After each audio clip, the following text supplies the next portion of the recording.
सुप्रभात छात्रों। आज हिंदी की कक्षा में हम विशेषण के बारे में पढ़ेंगे। विशेषण है क्या, उसका अर्थ क्या होता है, कितने प्रकार के भेद होते हैं, विभिन्न प्रकार के उदाहरणों द्वारा हम विशेषण की अवधारणा को पूर्णतया समझेंगे।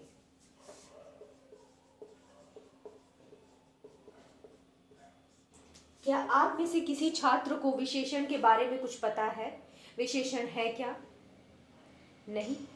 विशेषण किसी भी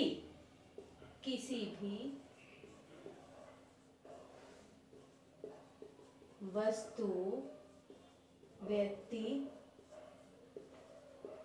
आदि की विशेषता बताता है।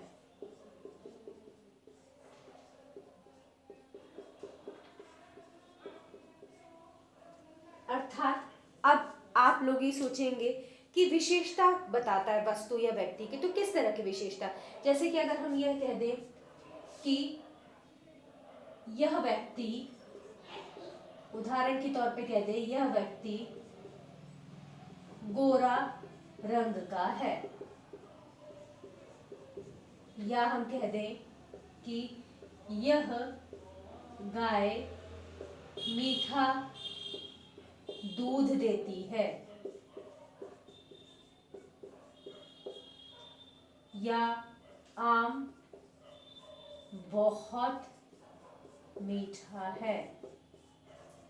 ठीक है, तो अब आप लोग देखिए कि यह जो 3 वाक्य लिखे गए उसमें विशेषता कहाँ प्रदर्शित हो रही है। यह व्यक्ति गोरा रंग का है, यह गाय मीठा दूध देती है, आम बहुत मीठा है।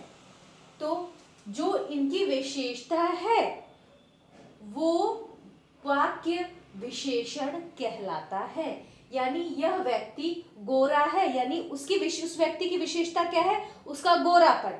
उसी प्रकार से यह गाय मीठा दूध देती है, तो उस विशेष गाय की विशेषता क्या है कि वो दूध मीठा देती है। उसी प्रकार से आम बहुत मीठा है, यानी आम जो है बहुत ही मीठा और लजीज फल है। तो किसी भी व्यक्ति, वस्तु, स्थान की जो विशेषता प्रदर्शित होती है उसको हम विशेषण कहते हैं। जैसे कि हम कहते हैं कि राम बहुत लंबा है, श्याम बहुत बुद्धिमान है, सीता बहुत तेज दौड़ती है, गीता पकवान बनाने में माहिर है। तो राम, श्याम, सीता, गीता की क्या विशेषता हुई?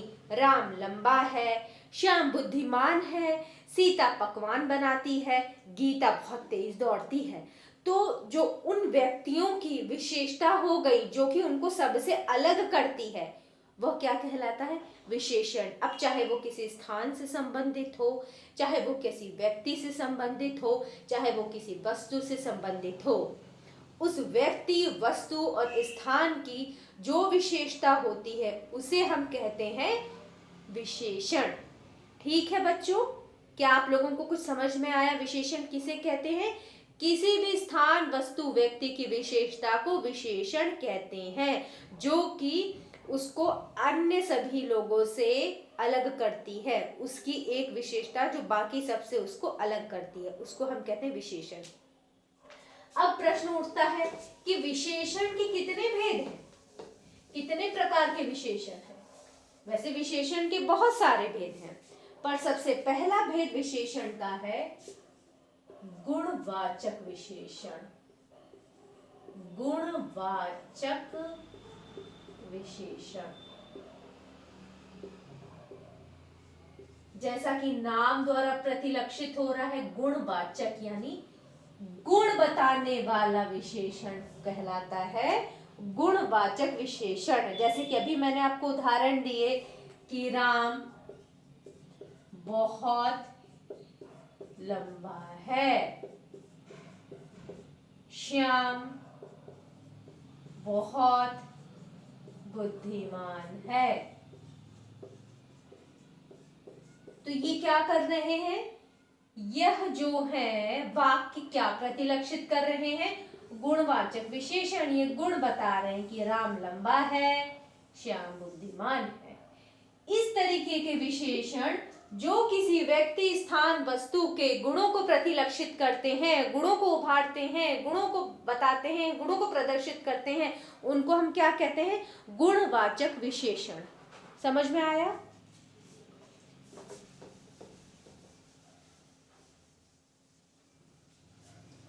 अब दूसरा विशेषण है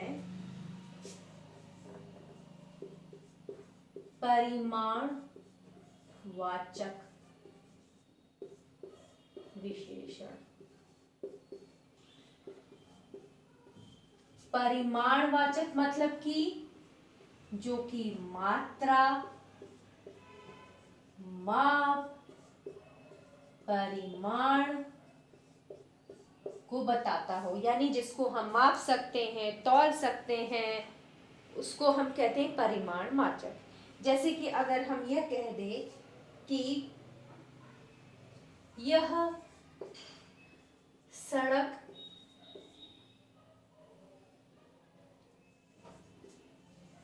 बहुत लंबी है,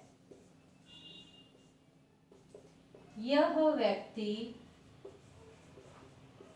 6 फीट का है, यह थैला बहुत भारी है। तो ये तीनों वाक्य क्या प्रतिलक्षित कर रहे हैं? परिमाण, मात्रा। ये सड़क बहुत लंबी है, सड़क को हम माप सकते हैं कि कितने किलोमीटर ये लंबी है। यह व्यक्ति 6 फीट का है, यानी कि 6 फीट, यानी कि इसको माप सकते हैं, उतना लंबा है। यह थैला बहुत भारी है, यानी कितने किलो का है, हम उसको माप सकते हैं। तो ऐसे विशेषण जो कि किसी व्यक्ति, स्थान, वस्तु के परिमाण, मात्रा को बताते हैं, जिसको मापा जा सकता है, उसको कहते हैं हम परिमाणवाचक विशेषण। पहले हम लोगों ने क्या पढ़ा बच्चों? गुणवाचक विशेषण जो कि गुण बताता है। दूसरा हुआ आपका परिमाणवाचक विशेषण जो कि परिमाण, मात्रा बताता है आपको, जिसको मापा जा सकता है। और तीसरा है हमारा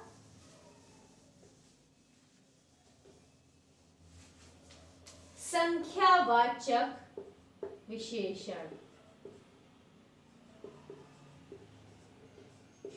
जैसा कि नाम द्वारा प्रतिलक्षित हो रहा है, संख्या, जो कि संख्या बताता है कि कितनी संख्या है भाई, 1 2 3 4 5। ऐसे व्यक्ति, वस्तु, स्थान जो कि किसी संख्या को बताते हैं, प्रदर्शित करते हैं, प्रतिलक्षित कहते हैं, उसको हम संख्यावाचक विशेषण कहते हैं। इन्हें हम उदाहरण द्वारा समझेंगे बच्चों। जैसे कि हम लिख सकते हैं कि यह कलम 4 रंगों में उपलब्ध है।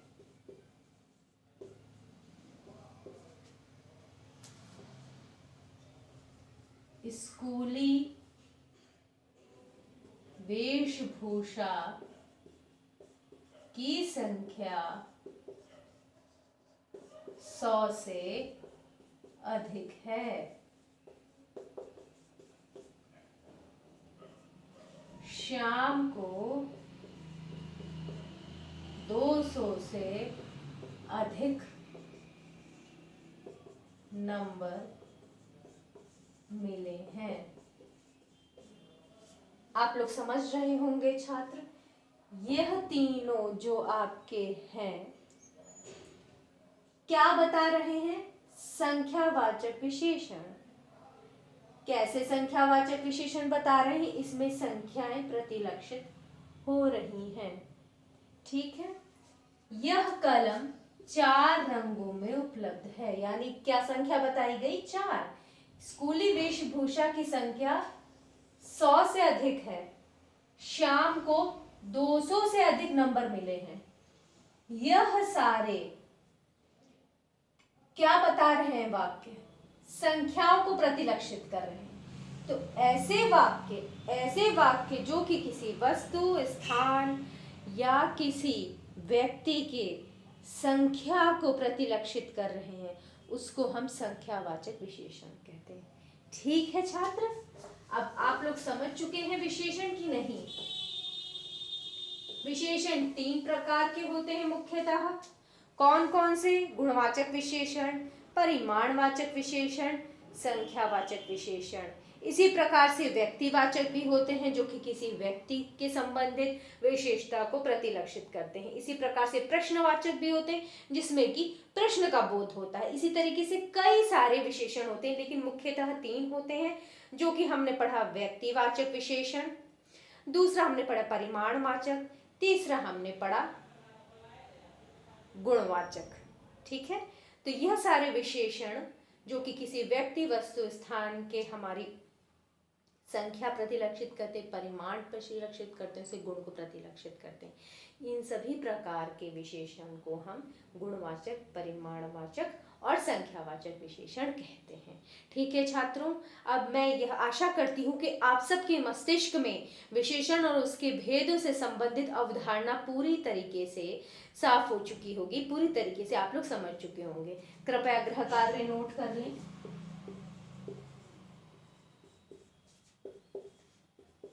विशेषण को परिभाषित करिए।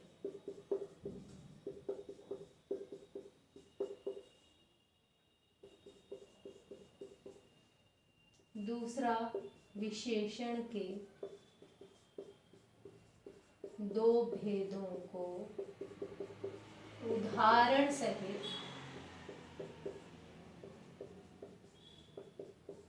समझाइए।